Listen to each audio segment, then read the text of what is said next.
A very good afternoon to all the participants who have joined us today for the training session on secure coding and malware analysis. We'll start the session shortly, expecting a few more to join us. Thank you.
A very good afternoon to all the participants who have joined us in this training session.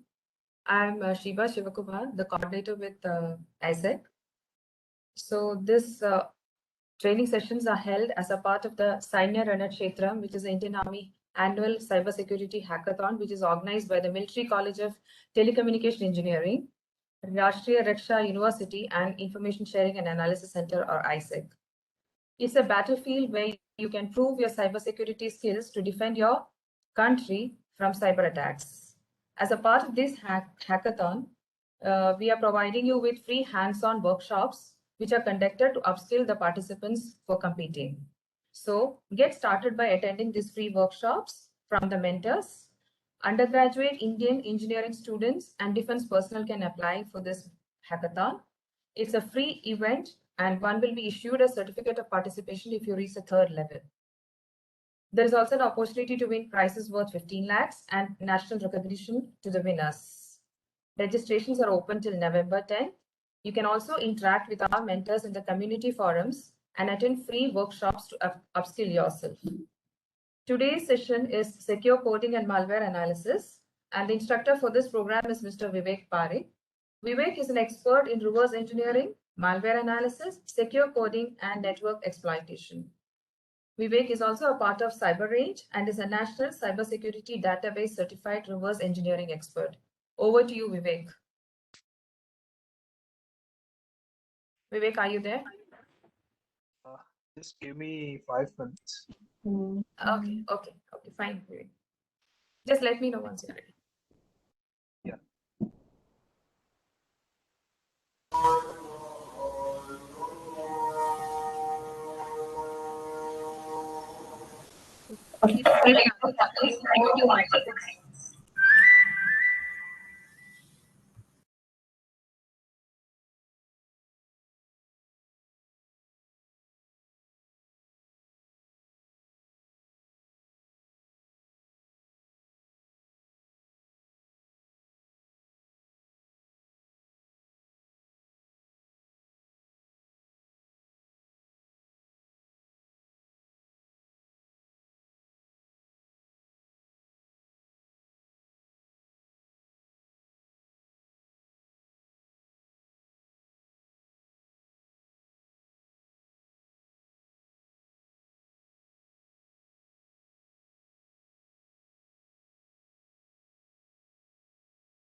Sorry, there's been some issue with my system. Just trying to troubleshoot it.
Hello, I'm audible.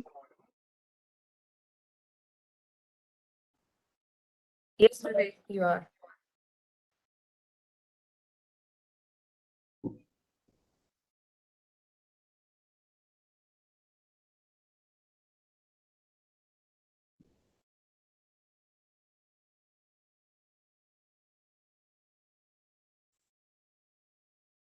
For some reason, I'm not able to connect to WebEx from my laptop. Try again.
We are sorry for the inconvenience caused. Vivek is having some technical issue.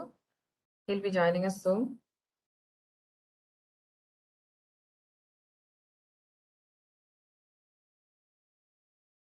There is no certificate for attending this web training sessions.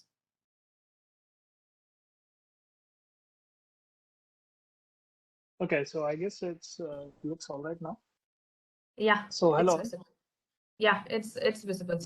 Your screen is visible, Vivek. Okay. So hello all. I'm Vivek Parik, and I'm working with Cyberrange as a software developer. I also have some experience with reverse engineering and manual analysis, and I'll be taking a small workshop today just to teach you the basics. Okay. So first of all, the idea here is, let's say a machine that you're analyzing is infected. Okay, so how would you know that this machine has been infected? So you would observe some odd behaviors, okay, like too much memory is being consumed sometimes, or some random files are getting deleted or even encrypted. Okay, so to get to begin to know the what's happening to your system, you need to get your hands on. Okay, you need to be hands on. So first of all, what you would do for analysis is you would prepare a VM, okay, and then you'll get the necessary tools ready. So you will then perform full scale analysis. Okay, so you need to get familiar with reversing as well. Okay. Too much background noise So come, man.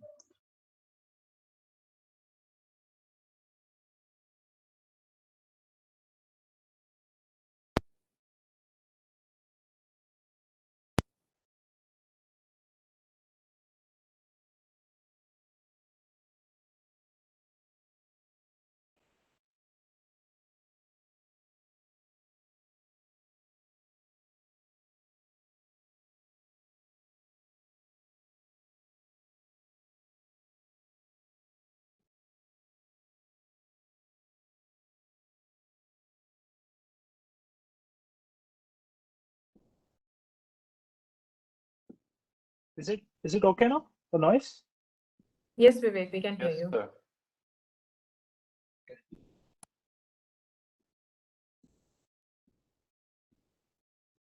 So, what's the definition of reverse engineering is? It's the understanding of inner workings of a system or deriving blueprints from a functional sample. Okay, so that can be termed as reverse engineering. So, reverse engineering has several scopes. It's used in software domain. It's used in hardware domain. Okay, used in some other technologies as well. But what mainly we are concerned when we deal with malware analysis is we talk about software reverse engineering. Okay, so software reverse engineering is actually getting to know the technical details of a software, getting to know its inner uh, built out just by analyzing it, okay, without access to the source code. So that's what reverse engineering basically is. So what reversing motivation that we have is there are basically four types of categories one could employ reverse engineering in. First is malware analysis. So antivirus authors and authors of intrusion detection systems and intrusion prevention systems, they use reverse engineering to basically analyze a malware, okay, to uh, get to know details of a malware because they usually don't, like most of the time, they don't have access to the source code of the malware. So they have to use reverse engineering to perform a proper analysis of the malware. Okay. Second is vulnerability research. So in vulnerability research, people use reversing for exploit development and vulnerability or patch analysis. Okay. For example, let's say there is a new patch for Microsoft coming. So some people, what they do is they reverse engineering that patch and they take that patch and they perform some analysis to find out, okay, what vulnerability might have been possible. Then reversing is used field of software protection. Okay, so for basically testing out the strength or developing some anti-reverse engineering technology, people use it for software protection as well. And finally, it's used for program analysis. In program analysis, people use it for analyzing some file formats or reversing some protocol. Okay, so that's where reverse engineering finds its uses. So basic approach of reverse engineering, what we do is basically we need to have a definition of what the software is all about. Okay, that what kind of software are we dealing with? Is it an office tool? It's some malware? Is it a game? Then we need to find out the technology behind it. Technology means in what programming language the software was coded in, what other protections were applied to the software. Then we do dynamic and behavior analysis. So in that we take the software and we run it through several dynamic analysis tools, behavior analysis tools, okay, to find out more information about the technology behind the software. Then there is static analysis. So in static analysis, what we generally do is we use static file analysis tools. For example, we have disassemblers or even debuggers. So we do static analysis in the case that we don't have to run the software, but we still want to analyze it. Okay, so in that case, we use static analysis. And then finally is the validation. That finally we validate it by how do we validate it? So like whatever findings we have, we try to confirm that, okay, this software is indeed behaving in the way that we have observed it to behave. Okay, so types of malwares. In the types of malwares, generally there are viruses, exploit kits, then trojans, worms, mobile malwares, malicious documents, rootkits, ransomware, and IoT malware. So all these, basically, malware is a very broad category. So all these types of malwares are there. So these are the uh, these are the common types of malwares, okay, that we have. So what's the infection vector? What's the initial infection vector? So in the initial infection vector, we find out that how the malware initially got into the system. So it could be, someone plugging in a USB device, or it could be someone visiting a HTML page which has a malicious JavaScript running in it. Then it could be an SQL injection attack, or even a spear phishing attack in which the victim is targeted by an email attachment. Okay, so he opens that email and some script executes in the background, or some PDF or some Word document gets downloaded and some macro runs. So by that the malware can be propagated.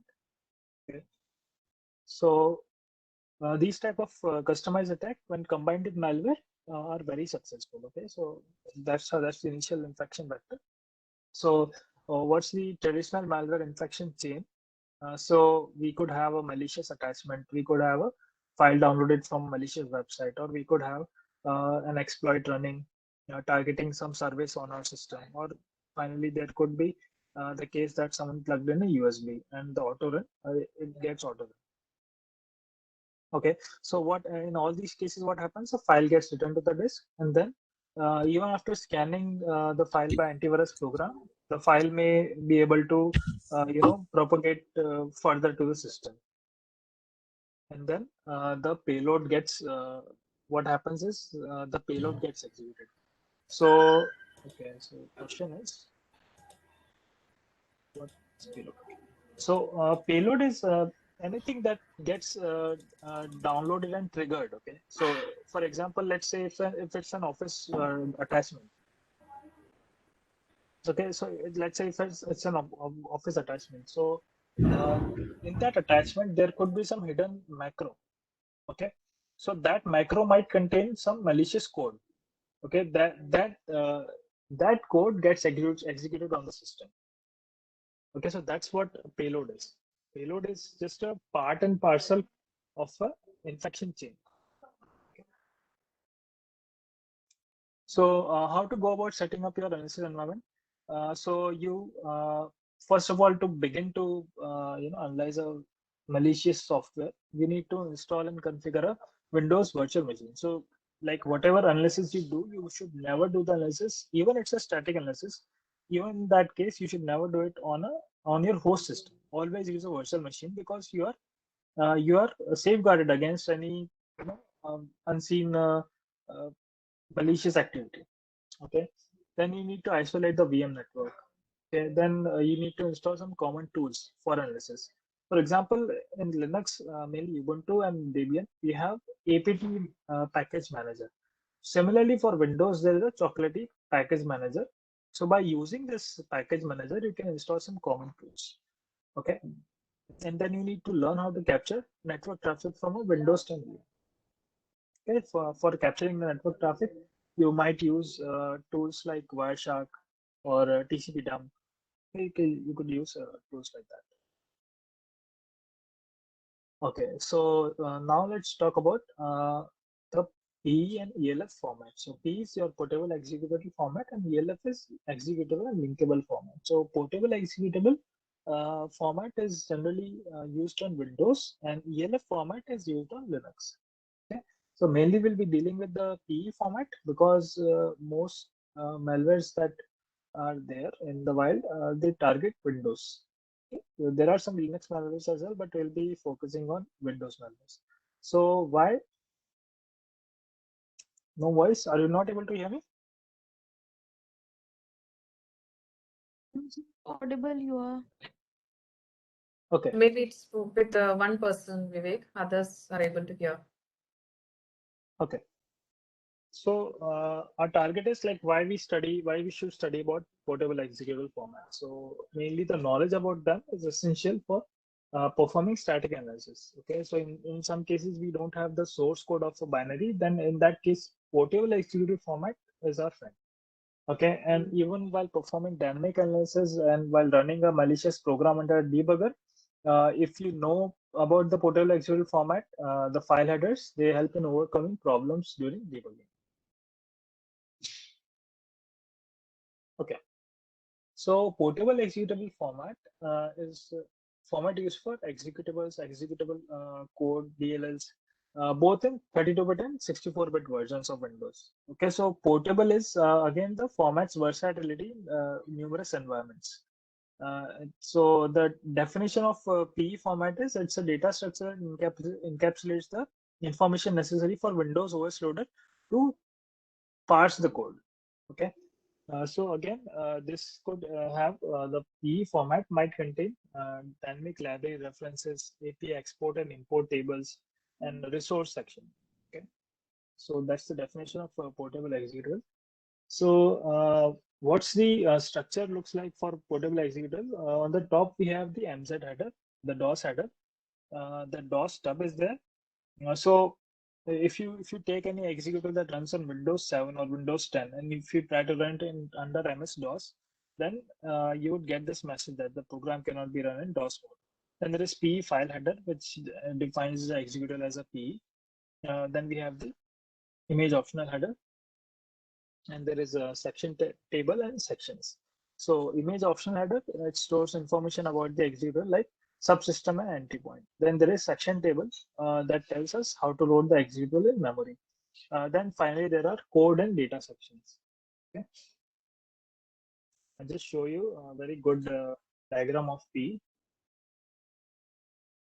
So this is what a simple, okay, so this is a dissected portable executor. So this is an exe, okay, simple.exe. It has its header and sections. So in the header, we have the DOS header. Then there is a PE header, okay. Then there is optional header, data directories, and section table. In the sections itself, there is code, data, and imports. Okay. So if you scroll more to the right, you might be able to see some more details.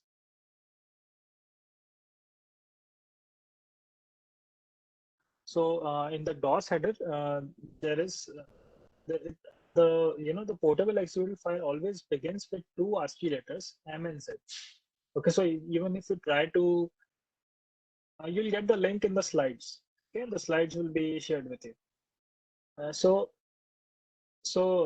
even if you open any exe under a notepad, you'll always see that the first two characters are always M and Z. Okay, so that denotes that the file is an executable, Windows executable. Okay, then there is PE header, contains some important fields. Then we have the optional header. The main element of an optional header, there is address of entry point. Okay, so address of entry point tells us that where the executable execution starts. Okay, then there are data directories. Then there is section table. So section table, there might be in the section table, there might be .text section, .data section. So .text section is always the point, is a place where your execution starts. Okay, and then .data section might be the place where your variables are stored. So for example, if you have a program that calculates, addition of two numbers, then you might define some variables. So those variables will be stored in .data section. Then there are imports. So in imports, what's there is what all functions are used by your code. For example, the simple.exe, you can see that it's using exit process and message box here. So it tells us that, okay, this exit process is from kernel32.dll, message box is from user32.dll. So it tells us that which functions are imported from which libraries. Okay, so these kernel32.dll, user32.dll are libraries. Okay. Okay, then finally there is data. So any string or anything, it's contained with the data. So this is what a loading process looks like. Okay, so first of all, the DOS header is parsed. DOS header is parsed, then PE header is parsed, optional header is parsed, then the section table is parsed, and finally the file is mapped in memory. Okay, after the file is mapped in memory, some imports are resolved, and after that, the execution begins of the program.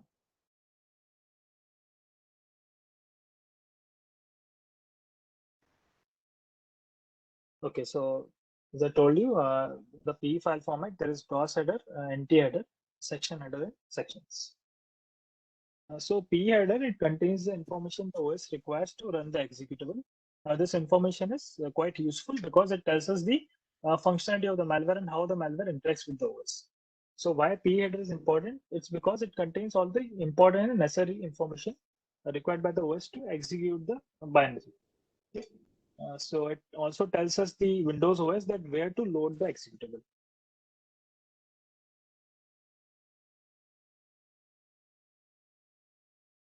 Okay, so then there are libraries as well. Then finally, the information specifies that where the execution begins.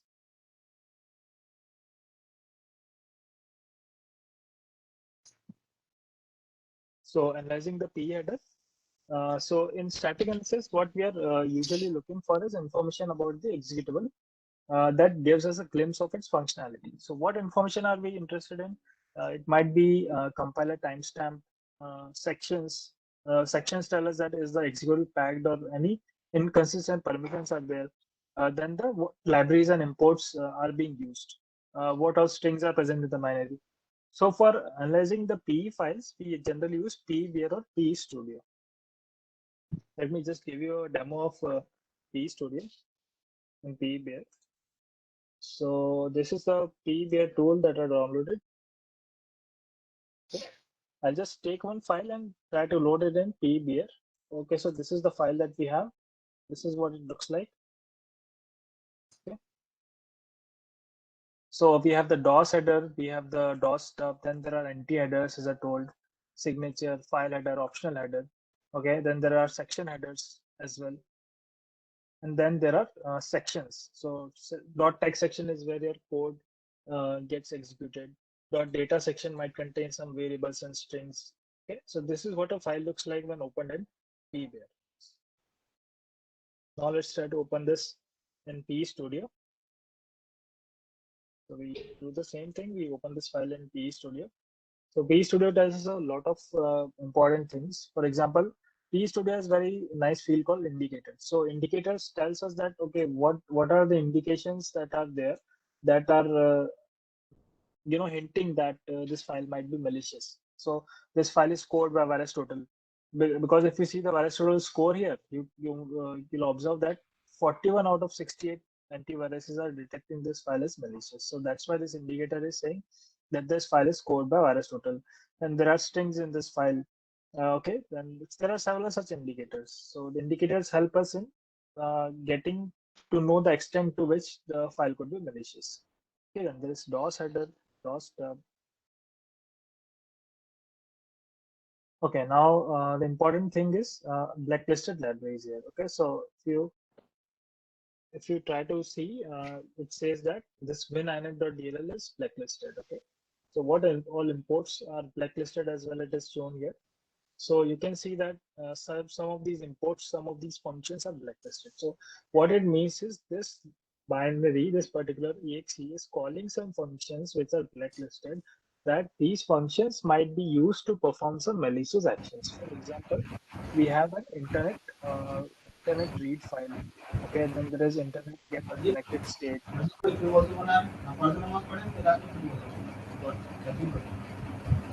होगा उनका कुछ personal problem.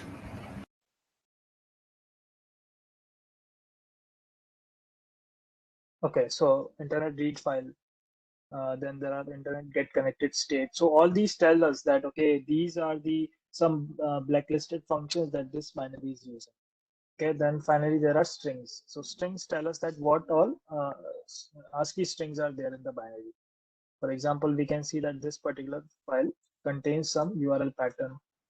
Okay, so you can see the value here. So you can see that this particular URL is being referenced, practicalmalwareanalysis.com. Again, there is some registry string as well.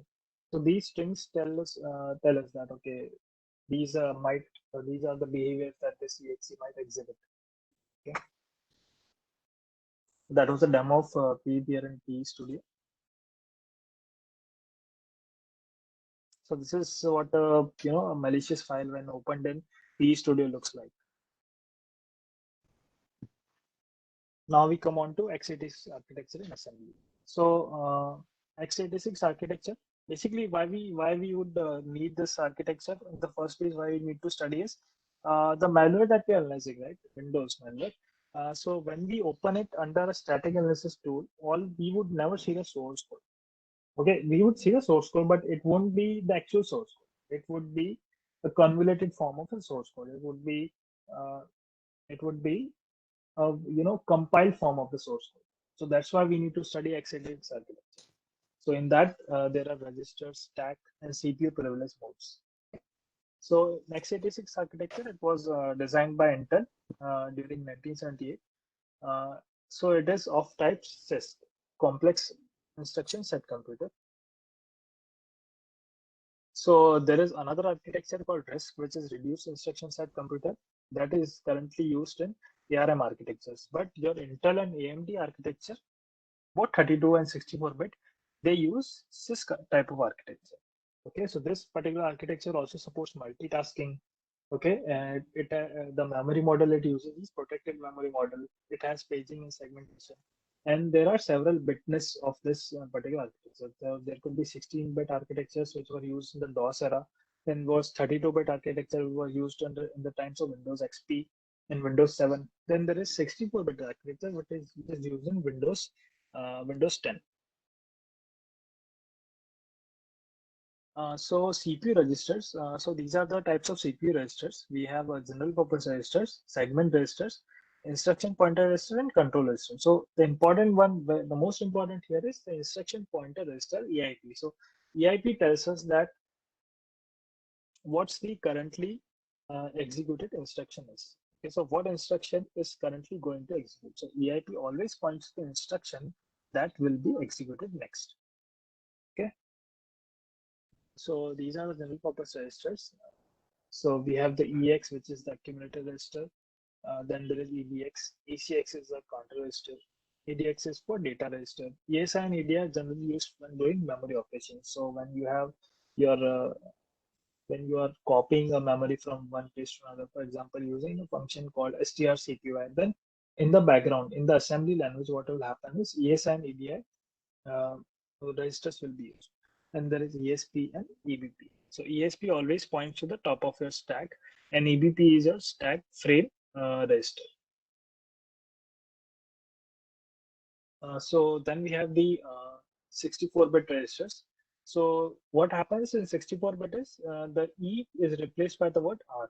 Okay, and obviously these all registers are of 64-bit size. Then we have the privilege and protection levels. So in ring 0, what happens is your kernel executes. Okay, so your Windows kernel or Linux kernel or some any other operating system kernel, it always executes in ring 0. And in ring 3, there are some applications which execute. Okay, in the between these rings, there are some ring 1 and ring 2 as well, in which some device drivers execute. But mainly, the most important parts are ring 0 and ring 3. So your traditional malwares that you regularly see, they are ring 3 applications. Okay, there are some rootkits as well, which execute in ring 0. But in like today's scenario, most malwares are in ring 3. So these are some common instructions in assembly language. Okay, so there is push pop instruction used for executing instructions that manipulate the stack. Then there is move and LEA register. This is used for moving data to and from memory or to and from registers. Okay, then there are call, return, jump instructions. So call instruction is generally used, for example, when you have a program that is adding two numbers. So for adding two numbers, you are calling a function called add.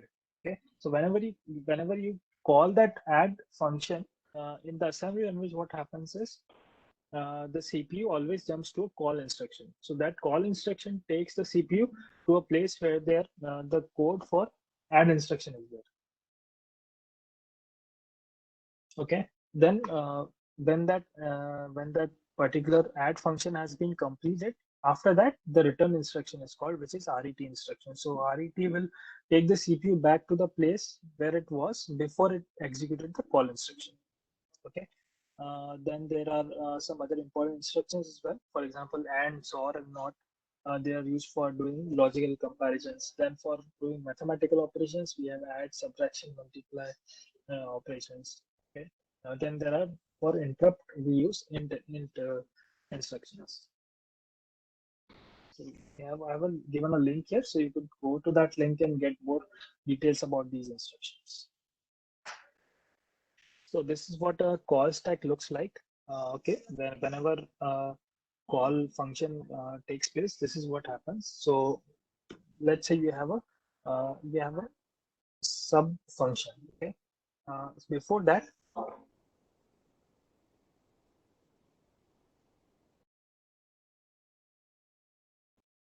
Before that, what happens is you push some instructions. Okay, so you push 0x00, push 0xFF. Okay, so when you push these numbers, what happens is on the stack they get placed one on top of other. So first 0x00 will be pushed, and 0xFF will be pushed, and then when the CPU sees call sub function, then what happens is the return address of the place where the call function would return to. So return address in this case is just the instruction that is right after the call instruction. Okay, so just the instruction after the call instruction that is placed on the stack. Okay, and when the sub function is called, when the sub function performs whatever operations it is required to do, then the leave instruction is encountered. So that leave instruction, what it does is whatever variables it pushed on the stack, it tries to pop them. It tries to remove them from the stack because they are no longer being used. And then finally, when the CPU finally sees the RET instruction, what it does is it simply jumps to the address which is on the stack. So in this case, after the leave instruction executes, the return address would be there. Okay, so the CPU would jump to the return address of the stack. Okay, so in this case, that's right after the call instruction. So this is what a program looks like in memory. We have the stack, there is unused memory, heap, uninitialized data section, initialized data section, program code. Okay. I'll just show you what a program looks like in memory, both on Linux and Windows. So this is my Debian system, which is running. What I'll do is I'll try to connect to it. And I'll show you what a program looks like in memory.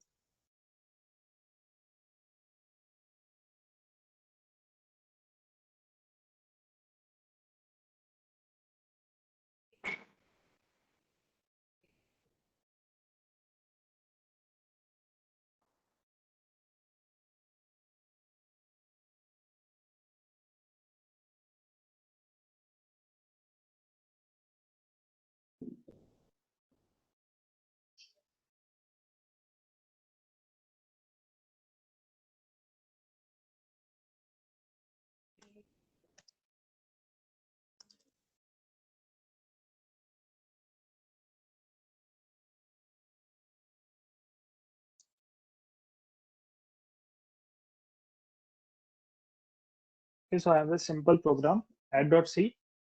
Okay, it simply takes in two integers, okay, and performs addition on them. Let me try to run this. What happens? I'll just enter two integers, 1 and 2, and I see that the result is 3. Okay. Now what I'll do is I'll try to use a debugger called GDB, which is the GNU debugger, and I'll run that program with GDB.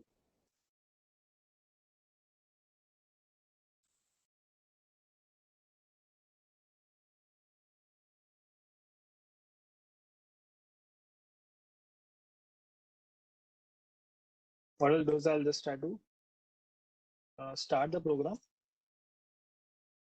Okay, so this is what happens when I start the program. Okay. This pane, you can see that the source code is visible of the program.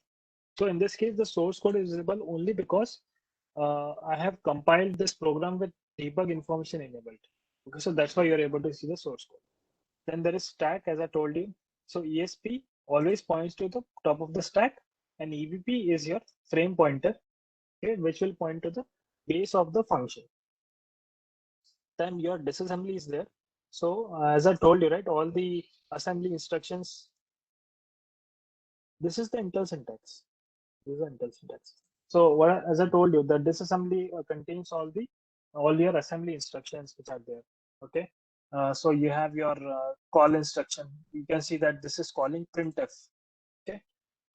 Then you have your add instruction, LEL instruction is there. And if you scroll a little more to the top,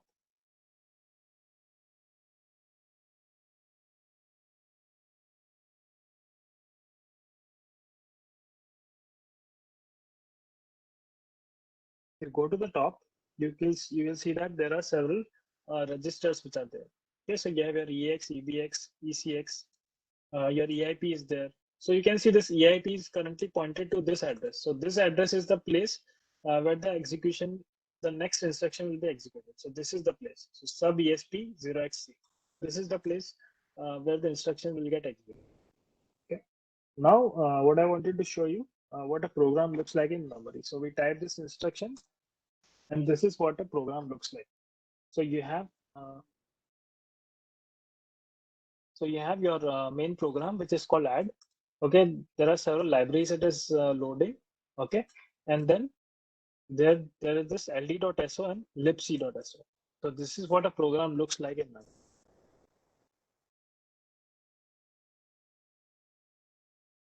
We can do the same thing with built-in tools. So what I'll do is I'll try to find the process ID of this add program. Then what I'll do is I'll try to see the memory maps. So cat proc and then the PID and then maps. Real में Facebook पे photo डाला Please mute yourself, guys.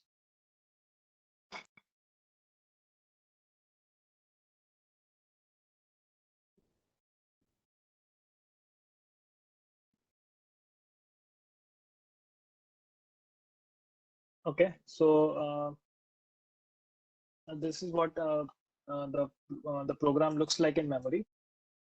So we have the program on top. Okay, then there is heap. Then there are libraries which are loaded, libc.so and ld.so, and there is stack. These are the important parts you want to get yourself aware when you are trying to debug a program. This is what a program looks like. Same thing I'll show you, but for Windows.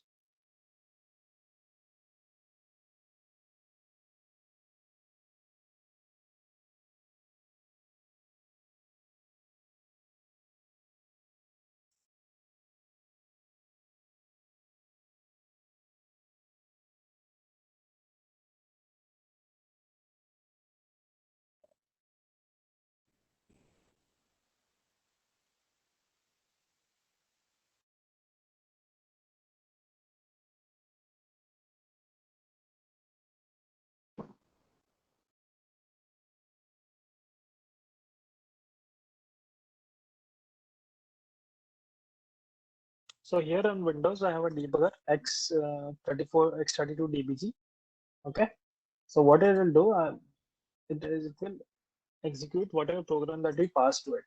So let me just pass on the same exe that we analyzed in PE Studio and PEBA. Okay, so this is how this program looks like. Same thing you are getting here also. Okay. So on the very right, we have the this pane in which registers are there. Okay. Again, you can see the CIP is pointing to the instruction which is going to execute next. Okay. So this is the instruction which is going to execute next. You can see on the right there is entry point return here. Then you have your stack here. This is your stack. Okay. And this is your memory area. And you can see that there's again call instruction as well. So call instruction tells us that, okay, this particular program is trying to call this function. We can do the same thing that we did in GDB. We can see the memory map here as well. So in the memory map, we are seeing that this particular program has a text section, .r data section, and .data section. Okay, so it is also loading several libraries. Okay, version.dll. Then another is kernel32.dll. Okay, then user32.dll. So the same libraries that we saw in PE Studio and PEBR, we are seeing that this program indeed loads those libraries. Okay.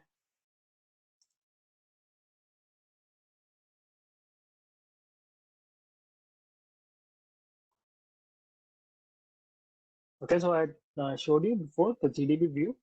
This is what a program looks like in GDB. Now we come on to process address space. So every process is laid out in the same virtual memory space. Okay, so every process thinks that it is the only one which is executed in the system.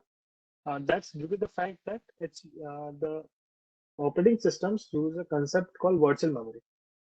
So what virtual memory means is that a particular process always thinks that it is the same. It is the only one that is executing in a process address space. So whatever instructions or whatever execution takes place in that process, the memory is always converted from virtual memory to physical memory. Okay, so OS and CPU together maintain this abstraction. This is what a 32-bit program layout looks like. Showed you before. Okay, so now we come on to packers. So packers generally used by malware authors to compress their code or to make their code harder to be analyzed by reverse engineers. Okay, so in those cases, packer is used. Common types of packers are UPX, Veeam Protect. Then there are some online packers as well. Okay, so packed executables, what they do is they compress or encrypt the executable. Okay, so packers, that's what they do. So malware authors often use protect the executables with packers. Why? Because they want to make it more difficult to analyze the file, or they want to make a file of smaller size. Okay, so one benefit of packing the code is the file is always unpacked in memory at runtime. Okay, so this is what a structure of packer looks like. On the left, we have the original file before packing, with all its P header, section header, and image section intact. Then on the right, we have the packed executable file, which contains a packed section and unpacking section. Okay, so the role of the unpacking section is to take the packed section, okay, and use its custom algorithm to do the unpacking. Okay, so it reads the packed section from the PE header, it takes it, and then it does the unpacking. So after unpacking, what happens is you have your unpacked section in the memory. All this is taking place in the memory, not on the disk. So this is what is the execution operation of packed executable file. Okay. So the functional components of Packer are the encryption and encoding algorithm. There is a decryption engine. Then there is protection engine. Okay. So protection engine, as I told you, is used to make it difficult to analyze the protection scheme and difficult to analyze the binary itself. So there could be code obfuscation, there could be anti-debugging checks, there could be anti-VM, decompilation. So these are the types of packers that we have: UPX, SPAC, Armadillo, Famida, VM Protect. Okay, I'll just try to show you how do we do the packing ourselves. We can do the packing ourselves. So before I install this tool, as I told you earlier, that we use Chocolately to install whatever package that we want. So the syntax is just choco install. And for example, in this case, I want to show the demo of UPX, so I'll just download UPX tool.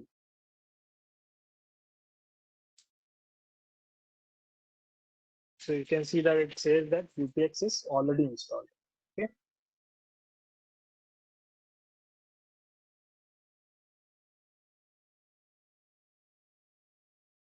So what we'll do is we'll take this particular file, compressme.exe. Okay. We see the current size is 40 KB. Now just see what happens when this file is compressed by UPX. So the syntax is very simple: UPX and the name of the file that we want to pack. So in this case, this is the name of the file that we want to pack. As soon as we press enter, it shows us that this file size was 40960 bytes earlier, and now it's 16384. Okay, so there's a compression ratio of 40%. So it says that packed one file. Okay, now if we see the properties of this file, we see that it's only 16 KB. Okay, one more interesting thing is, let's say we try to analyze this file under PEBR. Okay, so let's see what happens. So first of all, I'll just tell you the original file. So this is the original file. And when we go to imports, we can see that there are several imports. Okay, so all these functions, imports are nothing but functions. So you can see that all these functions are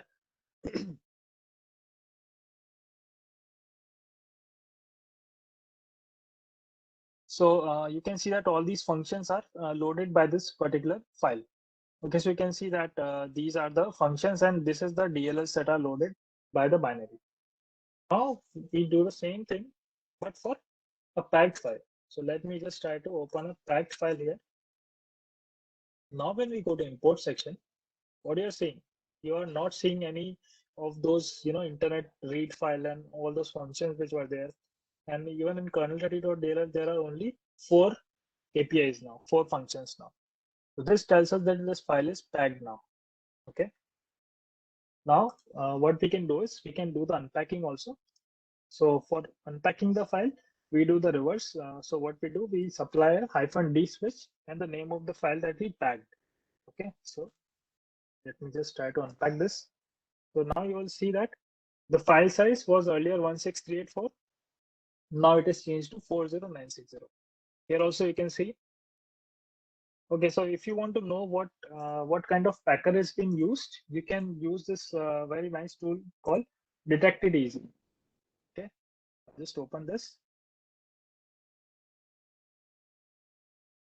Okay, so Detected Easy tells us that what kind of packer has been used. So let me just try to show how the decryption of malware happens in the real world. So decryption takes place in memory. Okay, so the unpacking algorithm executes and it decrypts the malware one by one. So malware is generally, tagged in some resource section, and from that resource section, the malware loader, what it will do is it will take that resource section, it will unpack in the memory. So this is how decryption happens. So back to this point, let us. Nothing will happen if you pack the same file multiple times. Then after one point it will stop getting compressed. Okay, so it like nothing would happen. The malware, the reverse engine, what it would be headache for him because he'll have to unpack the file 2 times, 3 times. Okay. Okay, so let me just try to show you what a genuine file looks like in the Detected Easy.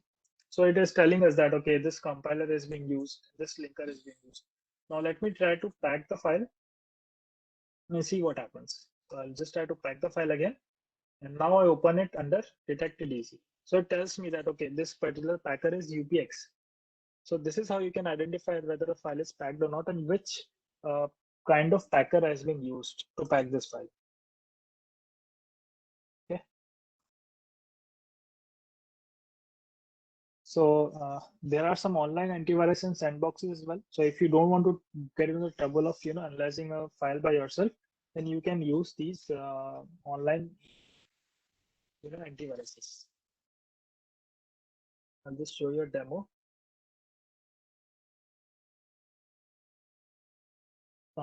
This is how you can install the VirusTotal desktop app on your own system. And you can perform the analysis yourself. Basically, this is used if you don't want to get your hands dirty. You can simply, take this tool and install it, and then you can scan the files with it. So what this tool will do is it will, upload those files to VirusTotal, whatever files that you want to scan.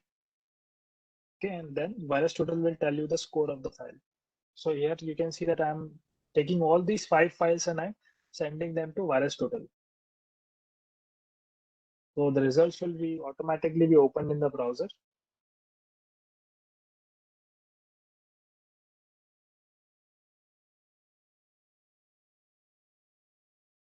Okay, so you can see that that's the score of the files. All these files are malicious because in this case 40 out of 68 antivirus have detected this file as malicious.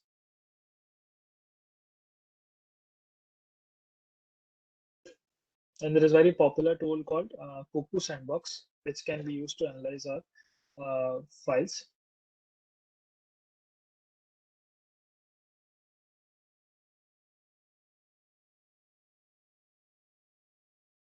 You just go to this place and you submit a file for analysis, and you'll get all the information. You'll get your behavior analysis, you'll get a static analysis, etc.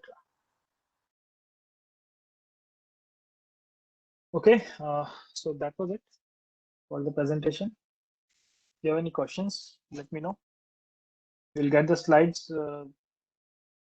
Get the slides. I think Jatinder will be sharing those slides. This video will be uploaded out as well.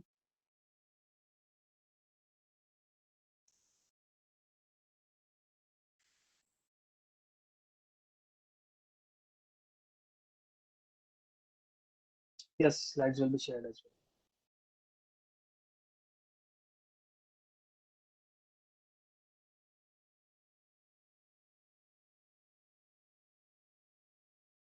how to detect and unpack malwares packed with custom packers.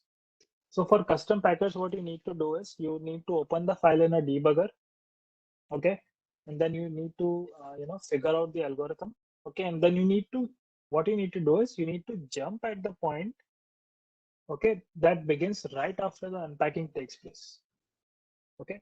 So when the unpacking has finished, then you need to get hold of the place, the EIPs, okay, and then you need to take that file, you need to dump the file to the disk.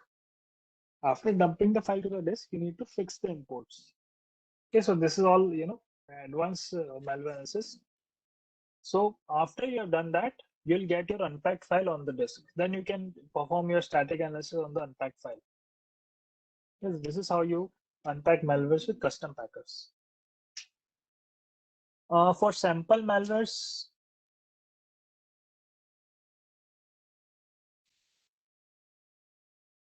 okay, so for sample malwares, there are several places.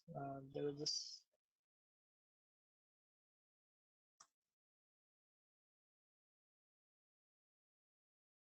There are some, hybridanalysis.com. Okay, so this place you can get your files here. But I would recommend that you don't download any unknown files. PStudio, PBR, and DirectEasy are free. Yes, they're free. Where to download? You can simply do a Google search for these tools, and you will be able to download these on your VM.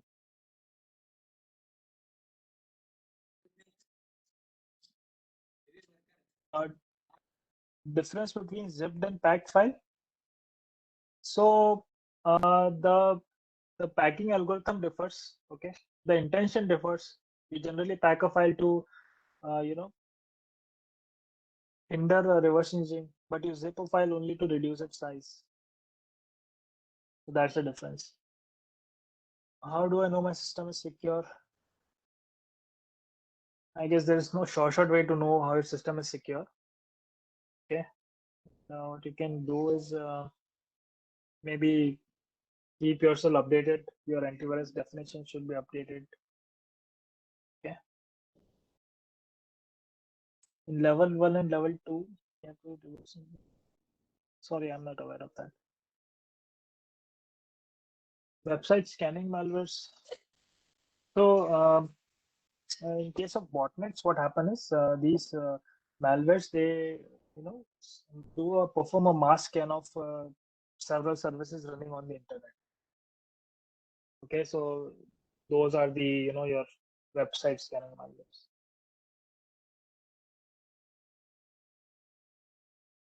The content is same actually.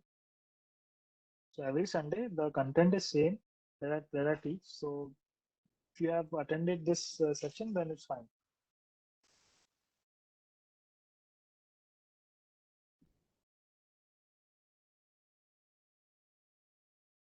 Okay then. Thanks a lot, everyone. Thank you, Vivek, for an amazing session. Thank you so much.